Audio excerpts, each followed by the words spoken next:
qui est celui qui vient d'Édom, des Botsra, en vêtements rouges, en habit éclatant, et se redressant avec fierté dans la plénitude de sa force. C'est moi qui ai promis le salut, qui ai le pouvoir de délivrer. Alléluia. Ça, c'est Jésus. Il a promis et il a délivré.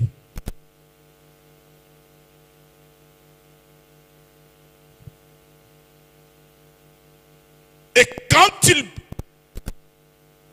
il combattait, personne ne lui est venu en aide. Personne. La Bible déclare que c'est sa droite qui lui est venue en aide. Et c'est sa fureur qui lui a servi de l'appui. C'est Jésus.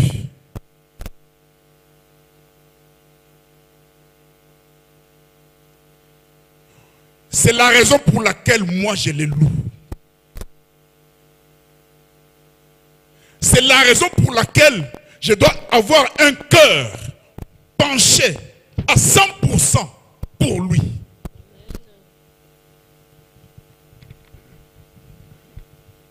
Personne ne lui est venu en aide. C'est sa droite. Sa puissance était là pour sauver, pour me sauver, pour te sauver, pour nous sauver. C'est par sa droite qu'il nous a sauvés. Et par sa fureur, c'est sa fureur qui lui est venue, qui l'a servi pour l'appui. Sa fureur lui a appuyé. C'est-à-dire, c'est pour détruire les forces de l'ennemi. La puissance de l'ennemi a été détruite par sa fureur. Il a combattu seul. C'est la raison pour laquelle tu dois les louer. C'est la raison pour laquelle tu dois te donner à 100%. Amen. C'est la raison pour laquelle, si tu entends sa voix, n'endurcis pas ton cœur. Amen, amen. Jésus. Est-ce qu'on peut acclamer pour le Seigneur? Est-ce qu'on peut acclamer pour Jésus? Alléluia. Il est merveilleux. Il est fidèle. Il est amour. Il est merveilleux. Alléluia. Ça, c'est la bonne raison que moi je les loue. C'est la bonne raison pour laquelle moi je dois me concentrer et les louer à 100%.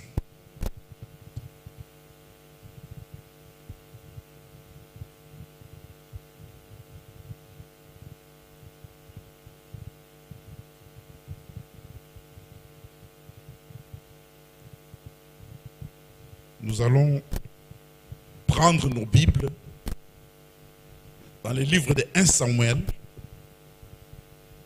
chapitre 8. Nous allons essayer de lire un peu ce chapitre. Après, nous allons prendre Psaume 82.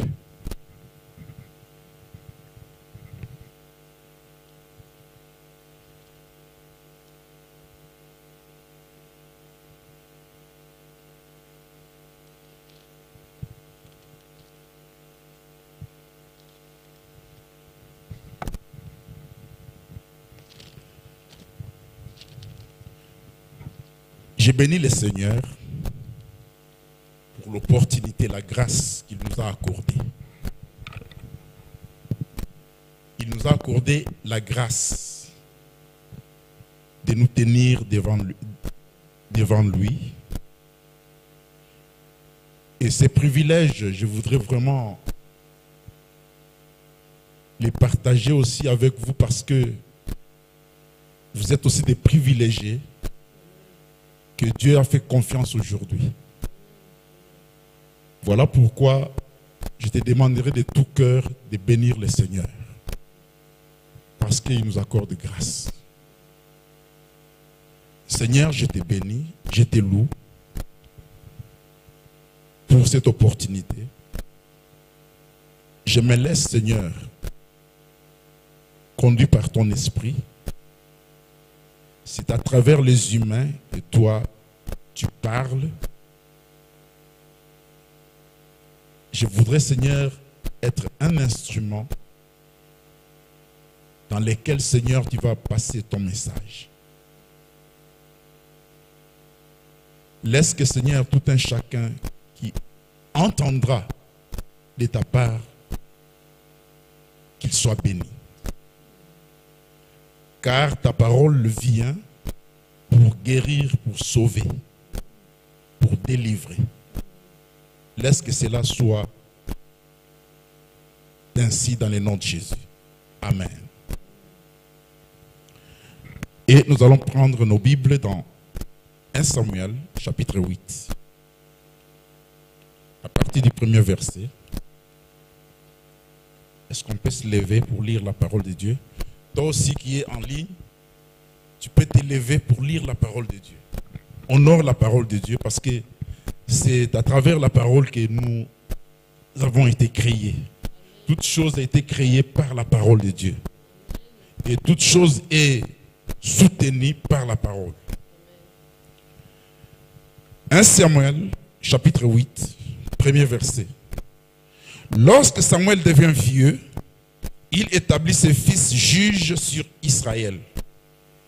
Son fils premier-né s'est nommé Joël et le second Abijah.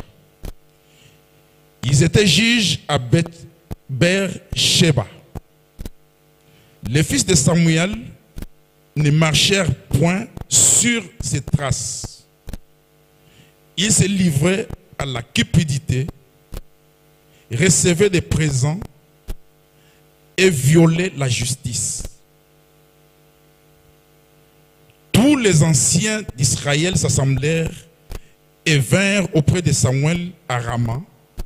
Ils lui dirent, voici tu es vieux et tes fils ne marchent point sur tes traces. Maintenant, établis sur nous un roi pour nous juger, comme il y en a chez toutes les nations. Samuel vit avec des plaisirs qu'il disait, donne-nous un roi pour nous juger. Et Samuel pria l'Éternel. L'Éternel dit à Samuel, écoute la voix du peuple dans tout ce qu'il te dira, car ce n'est pas toi qu'il rejette, c'est moi qu'il rejette, afin que je ne règne plus sur eux. Vous entendez le verset 7. L'Éternel dit à Samuel, écoute la voix du peuple dans tout ce qu'il te dira, car ce n'est pas toi qu'il rejette, c'est moi qu'il rejette, afin que je ne règne plus sur eux. Ils agissaient à ton égard comme ils ont toujours agi depuis que je les ai fait monter d'Égypte jusqu'à ce jour. Ils m'ont abandonné pour servir d'autres dieux. Écoute donc leur voix, mais donne-leur des avertissements et fais-leur connaître les droits du roi qui régnera sur eux. Verset 10. Samuel rapporta toutes les paroles de l'Éternel au peuple qui lui demandait un roi. Il dit, voici quel sera le droit du roi qui régnera sur vous. Il prendra vos fils et il les mettra sur les chars et parmi ses cavaliers, afin qu'ils couvrent devant son char. Il s'en fera des chefs des 1000 et des chefs des 50. Et il employera à labourer ces terres, à récolter ses moissons, à fabriquer ses armes de guerre et de l'attirail de ses chars. Il prendra vos filles pour en faire des parfumeuses, des cuisinières et des boulangères. Il prendra la meilleure partie de vos champs, de vos vignes et de vos oliviers et la donnera à ses serviteurs. Il prendra la dîme du produit de vos semences et de vos vignes et la donnera à ses serviteurs. Il prendra vos serviteurs et vos servantes, vos meilleurs bœufs et vos ânes, et en servira pour ses travaux. Il prendra la dîme de vos troupeaux, et vous-même serez ses esclaves. Et alors vous crierez contre votre roi que vous serez choisi. Mais l'Éternel ne vous exaucera point. Verset 19. Le peuple refusa d'écouter la voix de Samuel. Non, dirent-ils, mais il y aura un roi sur nous. Il voulait toujours un roi. Verset 20. Et nous aussi, nous serons comme toutes les nations. Notre roi nous jugera. Il marchera à notre tête et conduira nos guerres. Samuel, après avoir entendu toutes les paroles du peuple, les redit aux oreilles de l'Éternel. Et l'Éternel dit à Samuel, écoute leur voix et établis un roi sur eux. Et Samuel dit aux hommes d'Israël, allez-vous-en, chacun dans sa ville. Amen. Je prends ce petit passage des psaumes. Psaume 82. Premier verset. Psaume d'Asaph. Dieu se tient dans l'assemblée des justes. Dieu se tient dans l'assemblée des dieux. Il juge au milieu des dieux. Jusqu'à quand jugerez-vous avec iniquité et aurez-vous égard à la personne des méchants? Rendez justice aux faibles et à l'orphelin. Faites droit aux malheureux et aux pauvres. Sauvez les misérables et l'indigent. Délivrez-les de la main des méchants. Ils n'ont ni savoir ni intelligence. Ils marchent dans les ténèbres. Tous les fondements de la terre sont ébranlés. J'avais dit, vous êtes des dieux, vous êtes tous des fils du Très-Haut, cependant vous mourrez comme des hommes. Vous tomberez comme une prince quelconque. Lève-toi, ô Dieu, juge la terre, car toutes les nations t'appartiennent. La parole du Seigneur. Amen. Oikovana. Telemaka. Ce qui balobi telema utotanga liloba. Telemaka. Povanda te telemaka.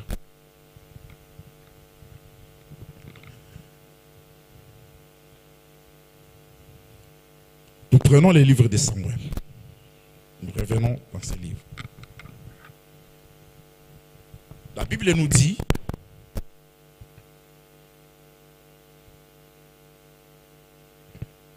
nous dit Samuel, dans les premiers versets, Samuel est devenu vieux. C'est-à-dire, il a perdu sa vigueur. Il n'avait plus encore la force. Samuel était juge et prophète en Israël. Samuel marchait, il a marché correctement droit envers Dieu. Alléluia. Samuel était correct avec Dieu. Mais lorsqu'il commençait à s'affaiblir, il dit, alors je vais établir mes fils comme juges en Israël. La Bible nous dit que les fils de Samuel n'ont pas marché correctement comme Samuel. Ils avaient un penchant. Donc, pour leur propre profit. Ils étaient corrompus. Ils ne jugeaient pas convenablement comme il se doit. Et les deux fils de Samuel, l'aîné c'est Joël et le second c'est Abijah. Tous deux ne marchaient pas correctement comme leur papa. Alléluia. Les penchants pour leur profit. Ça, les penchants, c'est l'attitude qui vient du cœur. Et ils recevaient les présents.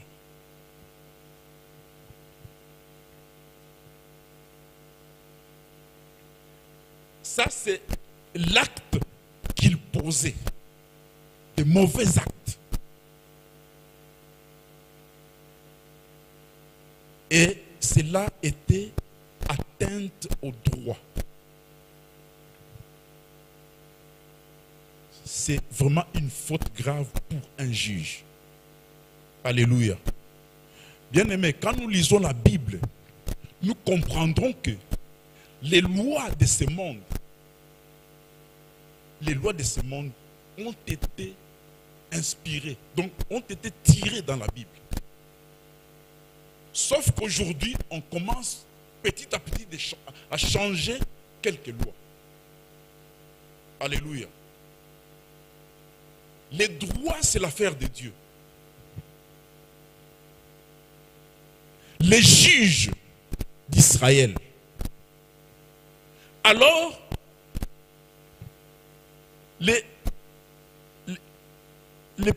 la cupidité en eux a attiré quelque chose. Alléluia. C'est pourquoi nous, enfants de Dieu, quand nous servons Dieu, on doit servir Dieu avec un cœur sincère, avec un cœur droit. C'est comme David.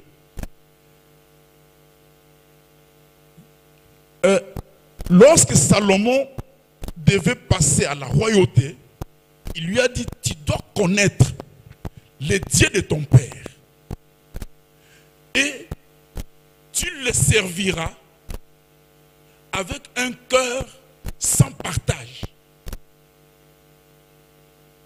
Alléluia. Mais ici, le cœur des fils de Samuel était partagé. À chaque fois que, quand le cœur d'un roi, d'un juge ou d'un responsable, une fois que son cœur est partagé, cela attire quelque chose de très mauvais. Alléluia. Nous avons lu les psaumes. Les psaumes nous disent, parce qu'ici nous parlons de l'assemblée de Dieu. Et Dieu juge au milieu de Dieu. C'est-à-dire, on est dans l'assemblée de Dieu. L'assemblée de Dieu, le Dieu vivant, nous, on est dans son assemblée. Et quand nous sommes dans l'assemblée de Dieu, Dieu est là au milieu de nous pour nous juger. Ici, il nous qualifie de Dieu. Dieu avec des petits D. Alléluia. Il nous considère comme des dieux, mais avec un petit D. La différence, c'est que lui, il est Dieu avec les grands D. Alléluia. Et il juge ce que nous faisons. Parce que tout ce que nous faisons, cela attire aussi des conséquences. Si on va dans le bien, ça va nous attirer dans les biens. Il y aura conséquences les biens. Mais si nous pratiquons le mal, ça va attirer quelque chose de mauvais. Quand vous comprenez cette histoire, Dieu était lui-même le roi d'Israël. Israël n'avait pas de roi. Dieu était lui-même le roi. Mais parce que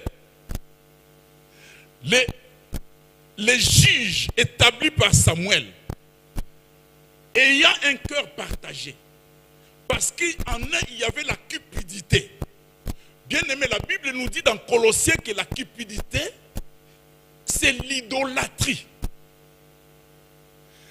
Lorsque nous servons Dieu, nous devons détruire en nous. Colossiens dit, il faut faire mourir la cupidité. Parce que la cupidité, c'est l'idolâtrie. Ici, Dieu était le roi d'Israël. Mais Israël, parce que quelque part, il faudrait qu'il y ait quelque chose posé pour que cela puisse mettre la machine en marche. C'est pourquoi tout le peuple ont demandé, non, nous voulons un roi. Bien-aimé, ces caractères chez les Israélites, c'est quelque chose de très ancien. C'est pourquoi même ici on l'a souligné pour dire que depuis que je les ai fait sortir de l'Égypte, ils m'ont toujours abandonné pour chercher d'autres dieux. Alléluia. On peut citer beaucoup d'exemples. Je sais que dans Deutéronome 31, qu'est-ce que Moïse disait? Qu'est-ce que Dieu a dit à Moïse? Deutéronome 31.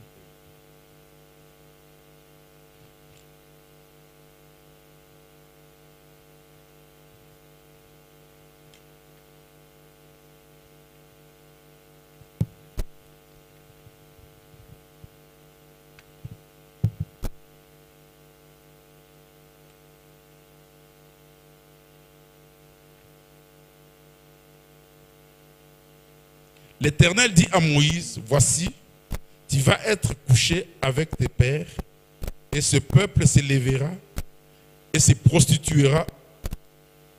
Deutéronome 31, verset 16. L'Éternel dit à Moïse, voici, tu vas être couché avec tes pères, et ce peuple s'élèvera et se prostituera aux dieux étrangers du pays au milieu duquel il entre. Il m'abandonnera et il violera mon alliance que j'ai traitée avec lui. En ce jour-là, ma colère s'enflammera contre lui, je les abandonnerai et je leur cacherai ma face.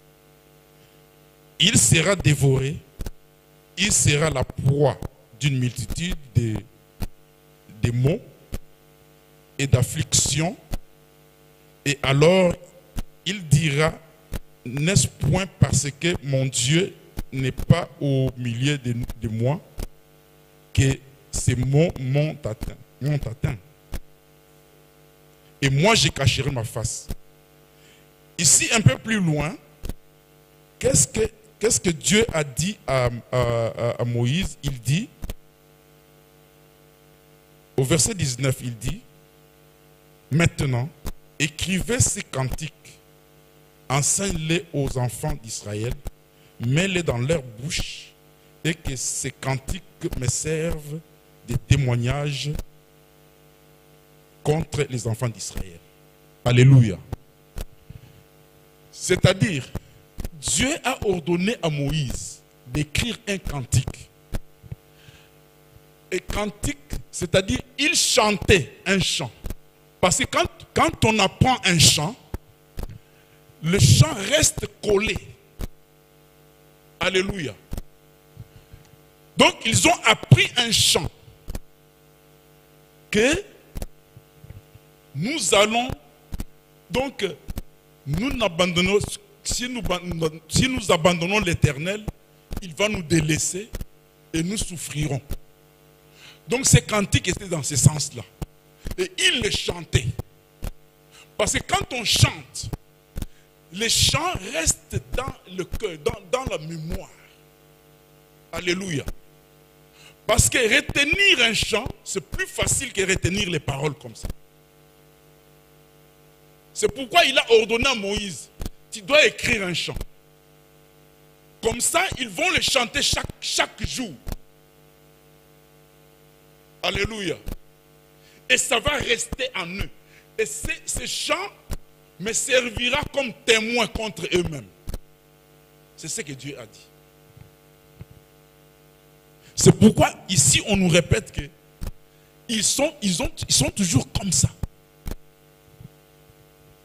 Et il fallait quelque chose pour motiver cette machine en marche. Ils ont abandonné Dieu pour chercher un roi.